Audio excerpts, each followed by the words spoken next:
You are Locked On Warriors Postcast, part of Locked On Sports San Francisco on the Locked On Podcast Network. Your team every day. Yo, what's up, everyone, and welcome back to the Locked On Warriors Postcast. I'm your host, Eric Triple E Engel. You may know me as the former producer for the Murph and Mac Morning Show on KMBR, or maybe from some of these other Locked On Sports postcasts we do. We also do the Locked On Giants and the Locked On 49ers post games as well. But tonight, the Warriors came out flat and never recovered in their Game 5 loss to the Houston Rockets. A lockdown zone defense from the Rockets really stifled anything the Warriors tried to generate in that first half. They shot just 35% from the field. And meanwhile, the Rockets went on an absolute tear. They could not miss anything from the floor. Their second highest scoring half of the entire season, and coasted to victory in the second half, but not without some extracurriculars in that fourth quarter. And of course, if you're watching on YouTube, you can already see we got Paulie McCaffrey joining the show. We'll break it all down, but first, I want to thank all of you for watching us on the Locked On Sports San Francisco YouTube channel. Please, if you aren't already subscribed, hit that subscribe button right now. Thanks also for listening on the Locked On Warriors podcast feed, and make sure to check out the Locked On Warriors Daily Show for more in-depth coverage. And before we get any further, I just want to bring in my guy, Paulie Mac. How you feeling, man, after this Game 5 loss? I mean, I know that I'm not too worried about it right now, but how are you feeling after watching the Warriors just get run out of the gym in that first half? Yeah, no, I mean, well, you said it, Triple E. I mean, the Warriors didn't come out with their strongest first quarter, and on top of that, you know, you had what is it? Let me just check these notes here. So, yeah, dude, the Rockets, man, the Rockets shot 69% in the first half from the field, and they got 20 free throws in the first half. So they spent the whole first half on the line, and everything they threw up was going in. It was just one of those nights. I think it was a good thing. I called it at halftime. I was talking to my guy, Creative Tony, and I said, Tony, Kerr's going to empty the bench in a couple of minutes. Get ready. And he did. And guess what? Actually paid off. Like that second unit, man, really breathed some life into things. And I've been saying this, Triple E, all year, that when Pat Spencer is on the floor, good things happen. He can shoot. He's tough as nails. I mean, I know he's a little undersized, but he's a tough guy, man. He's not afraid of contact. He'll get down there in the trees, and it's too bad that he got tossed from the game because he provided a real spark. So did Moody. I thought Trace Jackson-Davis giving Şengün a shove was good. I really do because, dude, pick on someone your own size, you big galoot. You know what I mean? He's picking on Pat Spencer. It's like beating up a second grader on the playground for him, you know? So I like that Trace Jackson-Davis, and I have liked Trace Jackson-Davis all year. I know that his minutes have really been limited in the second half, especially since Butler's come along. But I think it was encouraging the second half. I don't feel deflated or defeated at all, Triple E. I feel like it's set up to wrap on Friday. This thing's going to be a wrap. I don't think you're going to see that kind of, and I wouldn't call it lifeless, but they just didn't have the spark tonight. They to me, Triple E, they hit the floor in the first quarter knowing they had a game to play with, and they didn't have that same fire. But I think we're going to see the fire on Friday. I really do. Yeah, and I mean, Kerr said pregame as well, and I'm not sure actually if he said this pregame or during the off day, but he came right out and said, you know, I'm not going to run my starters into the ground in Game 5. He's just not. It doesn't make sense to play Jimmy or Steph like 40 plus minutes again tonight after all the minutes that they played on Monday. I mean, Jimmy's hurt still. Like he just came back from injury. He's very limited out there, and I think that showed today. Jimmy was just 2 for 10 from the floor today, only 8 points. Yeah, Steph was 4 for 12 from the floor, only 13 points. And really, that Houston Rockets half-court set, like we know the Rockets are a great defensive team, and that goes without saying. I mean, they've been solid, one of the best defensive teams in all of basketball the entire season. I don't think they're the best defensive team out there. I think that's probably OKC, but they've been very, very, very good. They're super athletic, a lot of youth, all that kind of stuff. But 131 points from the Rockets is absolute insanity. I would be willing to bet every single dollar I've ever made in my entire life from the time I started working when I was 15 years old that the Rockets will not score 131 points again this season. And I mean, 76 points and a half. Like I said at the top of the show, that's the second most points that they've scored any game, any first half specifically this season. They scored 78 against Phoenix on March 30th. And we know how putrid Phoenix was this year, especially on the defensive end of the floor. So I think that this was, you got to give credit where credit's due at a certain point. Like the Rockets came out with a very clear game plan. They wanted to force the Warriors to hit open jumpers, and they couldn't do it. They were in a hostile environment out there in Houston. And as much as I would have loved to see the Warriors just rip the Rockets' heart out and show it to the fans in Houston, like some Indiana Jones type stuff, that would have been just perfect. Well, listen, I got to say, though, Triple E, I got to jump in on this. If we're talking about ripping out hearts and showing it to the crowd, I got to take that extra step. Shout out to the Kevin Costner film, Dances with Wolves. You ever seen it, Triple E? You ever seen Dances with Wolves? Okay. So, you got Kevin Costner. He's like an American soldier, but he's befriended by the American Indians, and like he's hanging out with those guys, and he's smoking the peace pipe. He's doing a whole thing. He's getting integrated into their culture. So there's this one scene where they kill a buffalo, and like one of the heads of the tribe like rips the heart out. Triple E, here's the big step. Takes a bite and then gives it to Costner, and he's like, now you go. So anyway, if you're going to be ripping out hearts, I'm just saying, I want Steph Curry taking a big bite and showing it to the crowd. Maybe Friday. Yeah. Maybe we'll do that Friday. Yeah. I mean, I would love to see the Warriors be able to ceremonially, bite the heart of the Houston Rockets on home ground, on Warriors ground out at Chase Center. Yeah. As much of a hostile environment as Toyota Center was tonight in Houston for the Warriors. I mean, Chase Center, for me, it's still not at the old Oracle level. It's not. It's not. It's not. Put on the damn shirts. You know what I mean? But yeah, dude, we talked about that. Yeah, dude. Creative Tony and I had a long talk about that. It's a bad look, dude. When you got these high rollers with like, the elite of the elite sitting down on the court, and then dude, Joe Lacob throws his shirt on. If Jumpin' Joe Lacob can shirt up, our fans can shirt up. But I will say this. Triple E, I thought the fans at Chase in game 4 were outstanding. I mean, that game, that was an all-time classic. That was a dogfight, and the crowd responded. So, and you throw an elimination game on a Friday night into the mix, I think Chase is going to be hopping and popping on Friday. I really do. And you also have a Giants game that same day, and so you're gonna a Giants home game. So you're gonna have the Terry Francois 2-step in the mix. You know what I mean? You can just go to both games if you can, kind of deal. But I totally expect Chase Center to just be absolutely rabid for those Houston Rockets, and I am very encouraged by what I saw from the bench today. I mean, that fourth quarter, the Warriors went on a 21-7 run to start that fourth quarter with a bunch of guys who, unless you're like a hardo NBA fan, you're not going to know like Braxton Key, or who, by the way, Braxton smoked a couple pretty easy layups there at the end. I think we saw. I know. Also, shout out to my guy, another guy we'll never see or very little of. Shout out Kevin Knox. He was on the floor tonight. Knox got minutes. 17 minutes from Kevin Knox tonight, and he actually did pretty well, 14 points. And speaking of the bench, I mean, you had a ton of bench points tonight because obviously everybody minus Jonathan Kuminga, who apparently is dealing with an injury, played tonight. Moses Moody led the way with 22 points. I was encouraged by what I saw from Moses Moody because he's had a rough go of it offensively. And tonight he goes 8 of 17, hits a couple threes, 4 of 4 from the free throw line, 9 rebounds as well. He had a very, very good night for the Warriors. But I'm going to go out on a limb here and say the Rockets aren't going to shoot 55% from the floor and 43% from 3 and get damn near 40 free throws at Chase Center. I just don't think that's going to happen.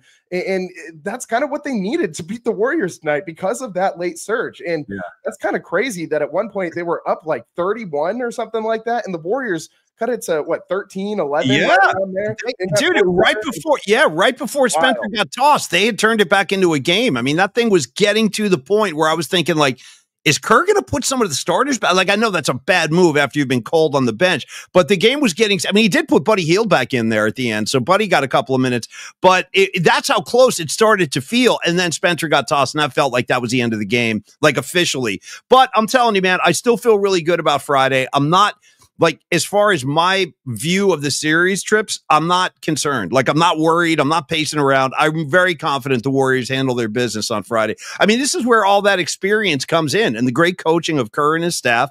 You're going to see it on Friday. And think about this. Steph Curry has now had back-to-back games that were very un-Curry-like in terms of his point production. So that smells to me like Steph's going to pop. Like he's getting ready to pop, and I think Friday is going to be the night.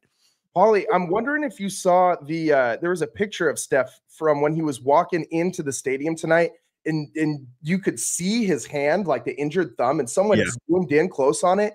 Dude, it looks like he's got a golf ball on his first knuckle, like right down here at the base where the thumb meets the palm. Yeah, there's a straight up golf ball in his hand right now, and I mean he's going, and that's on his shooting hand. He's going out there and doing what he's doing. He's been dealing with this injury all year long, so I mean, he's going to have some off nights. That's going to happen. But when you got, the vibes, the particles, if you will, of a Chase Center and just, everything flying around out there, I really do think this one wraps up on Friday.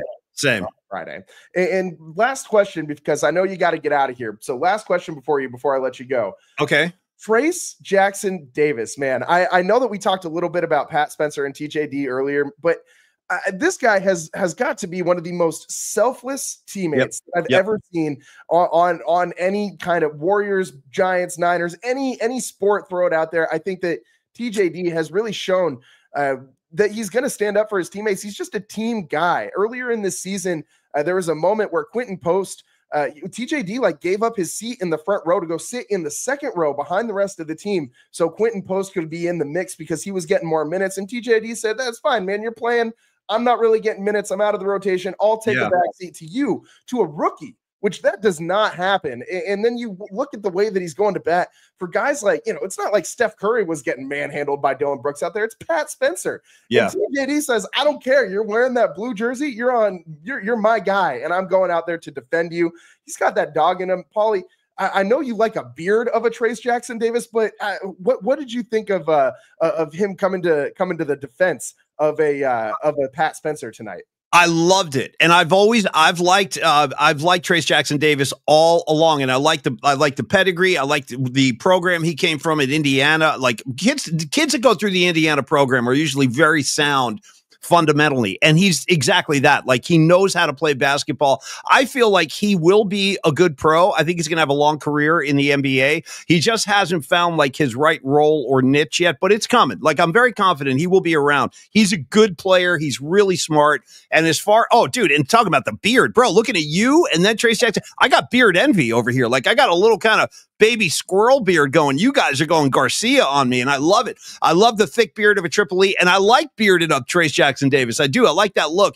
And to answer your question, I love that he stuck up for Pat Spencer. Not that Spencer even needs it. He's a Tasmanian devil, dude. He threw that headbutt, and I guess that was the death blow. Once he threw the headbutt, it was like, all right, you're not. So I actually thought Trayce Jackson Davis was going to get tossed for giving Şengün the shove to the chest, but he got to stay in the game. And it's great. It just shows you that there's chemistry, there's harmony, and there's real camaraderie with this group. Like I think this has been one of the better years for chemistry in the Golden State Warriors in a few seasons now. It feels really good again. And the depth, man, there really is strength in numbers again. So I think that got revived this year. And, maybe Trayce gets a couple of minutes on Friday too as a reward. I don't know. We'll see. We'll see how tight the game is. But no, I'm all for Trayce Jackson Davis. Onward and upward with that kid. He's gonna have a career. Yeah, I mean, he was a big part of the Warriors' early season rotation and last year before Quentin Post came into the mix. And I do think that if Steve Kerr wasn't just so allergic to playing two bigs at once, that we would see more Trayce Jackson Davis minutes. But we all know how Kerr likes his four guard lineups. So I mean, it's hard to argue against it. It's been working. Obviously, you got 4 rings as a coach and more as a player. He can do whatever he wants out there. His basketball IQ will always be greater than anything mine will ever broach. But I'm very encouraged by what I saw from the bench tonight. Very encouraged by the way that they made the Houston Rockets put their starters back in and made them continue to work. I think that's going to be maybe a factor going forward. And I'm just feeling the particles of a Game 6 win already right now, like just right here, right now. And one more thing before I let you go. Sure. We'll get out of here on this. I'm feeling the particles extra today because, Paulie, I don't know if you can see But I'm wearing the John's on Bleecker t-shirt. Just noticed I'm wearing it with Paulie Mac on the show. It's all the particles I need to know that the Warriors are going to absolutely steamroll the Rockets in Game 6. Shout out to John's on Bleecker. My man Triple E knows. I'm so proud of you, Triple E. Keep doing what you're doing, bro. Your show sounds great. You look great. Just keep on putting in those reps, baby. That's all you got to do. Just keep putting in the reps. And it is always great to see you. I'll bring you over to my show soon. And in the meantime, bro, just keep on doing it, brother. And I'll be tuning in. I check in on you, bro. I'm around. I appreciate it, Paulie. And you know I'm tuning into the Paulie Max Particles, which everybody should check out. Paulie Max Particles on YouTube, wherever you get your podcasts, featuring Paulie Mac, obviously, and Creative Tony, another, he's bald, but it's okay. We still love him. And we do. It's fine. It's fine. It's all good vibes. So make sure you're checking that out. A part of the Bay Area Sports Collective out there with Tom Tolbert and John Lund and all those other former KMBR nomads. I'm one of you guys too, sort of. So, Totally. But we got to get out of here, get into our first break of the show. So we've got to let Paulie Mac go. Appreciate your time, man, and we'll have you back soon. Thanks, Triple E. I love you, baby. Have a good show tonight, man. Thanks, Paulie. When we come back, we're going to get real quickly into what you'll be talking about, tonight's player of the game and tonight's turning point. Don't go anywhere here on the Locked On Warriors postcast. Today's show is sponsored by WayFair. Spring is here, and that means it's home project season. Whether you're refreshing a room or tackling a full renovation, WayFair is the best kept secret for all things home improvement.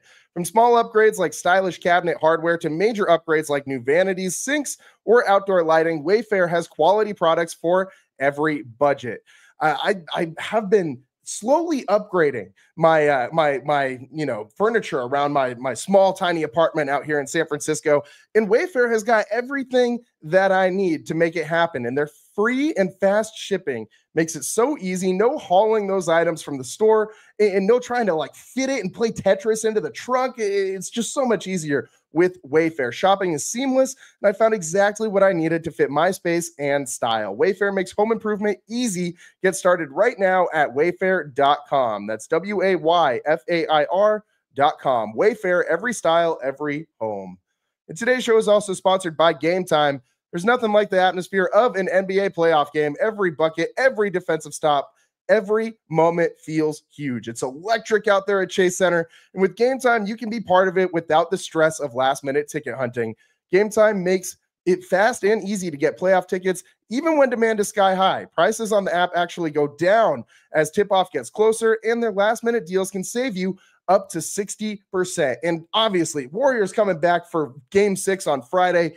You got to go to Gametime if you're trying to get out to Chase Center, Thrive City, and go see the Dubs put an end to the Houston Rockets season. Check out their all-in pricing, no surprise fees at checkout. What you see is what you pay. And, of course, those last-minute deals. Save up to 60% off buying last minute for sports or concerts or comedy, theater, whatever you're into, they got it. Take the guesswork out of buying tickets with Gametime. Download the Gametime app, create an account, and use code LOCKEDONNBA for $20 off your first purchase. Terms apply. Again, create an account and redeem code LOCKEDONNBA for $20 off. Download Gametime today. Last minute tickets, lowest price guaranteed. Welcome back to the Locked On Warriors postcast. I'm your host, Eric Triple E Engel. Just super happy we were able to get Paulie Mac back on the show. Always a great time when I get to have one of my favorite people that I grew up listening to Paulie Mac on the radio and then got to be his producer. So of course I'm going to bring Paulie Mac on my show. What else? What are you thinking? So glad that seeing some people in the comments like John Yu, my guy John Yu, Warriors in 6, my guy Don Peralta, my guy Nate Edelman, all these guys chiming in. Daniel, one of our best everydayers. So I just want to shout out all you guys in the chat. Hope you guys enjoyed Paulie Mac on the show. Before we get on out of here, some housekeeping. Tonight's Turning Point. Time to reveal where the game was won or lost. It's the Turning Point. And there wasn't really a turning point in the middle of the game today. It came right off the rip. I mean, the Rockets went on that massive first quarter run where the Warriors just were bricking everything. It was 31-13 at a certain point. And at that point, you kind of just felt all of the Rockets' momentum rolling downhill, and the Warriors looked so flat. I just didn't see it happening for the Warriors from that point on. Wasn't really a turning point in the middle of a game, But, after that point, the Warriors just really couldn't recover. That zone defense was just too much. Warriors couldn't break it with good shooting, but good shooting from guys not named Stephen Curry generally happens when the Warriors are at home. Buddy Hield, Brandon Pajemski, all these role players are going to play much better when they're on Warriors ground than when they're out there at the Toyota Center with all these people who are lunatics rooting for guys like Dylan Brooks. How insane do you have to be to root for a guy like Dylan Brooks? Also, we got to talk about what you'll be talking about after tonight's game. This is what you'll be talking about. And what you'll be talking about is that the Warriors are going to wrap this up in game 6. I mean, we got to give credit to the Rockets, credit where credit's due. They came out on fire tonight, played a great brand of defensive basketball. There was a little less like extracurriculars, but we still had a dust up. It couldn't get through one full game in this series without some extracurricular pushing and shoving. We had to have at least one moment like that in this one. So we got that in the fourth quarter. But I really do think the Warriors wrap this one up at home, game 6. I was saying Warriors in 5 for a while, but we'll take it in game 6. That's fine. You can win on Warriors ground. I'd love to see the Warriors just end the Houston Rockets season in Houston, but I do not want this going 7. I think the Warriors are going to wrap it up. I don't think Steph wants this going 7. He'll come out firing for sure in game 6 on Friday. And one more thing before we get on out of here, tonight's player of the game. This is the Locked On Player of the Game. And we're going to give tonight's player of the game to Moses Moody. We mentioned him earlier. He led the Warriors in minutes with 25. He also had 22 points to lead the way in scoring. He was a +4, so he was pretty solid for the Warriors tonight. 5 offensive rebounds, 9 total boards, a couple of steals, a block, a couple assists, and he went 8 of 17 from the field, made a couple 3-pointers as well. What didn't Moses Moody do tonight? So Moses Moody, hopefully this play translates and gets him going on the offensive end of the floor, translates to game 6, because he's been having a rough go of it offensively lately. I'm encouraged by what I saw tonight from Moses Moody and, quite frankly, the rest of the bench. I think the Warriors wrap this one up in game 6 at home. That's all the time we got for you guys today here on the Locked On Warriors postcast. I'm your host, Eric Triple E Engel. Thanks for joining us. Shout out to Paulie Mac, and hopefully we'll get him back on the show soon. That's all the time we got for you guys today. Thanks for tuning in. We'll see you next time. Peace.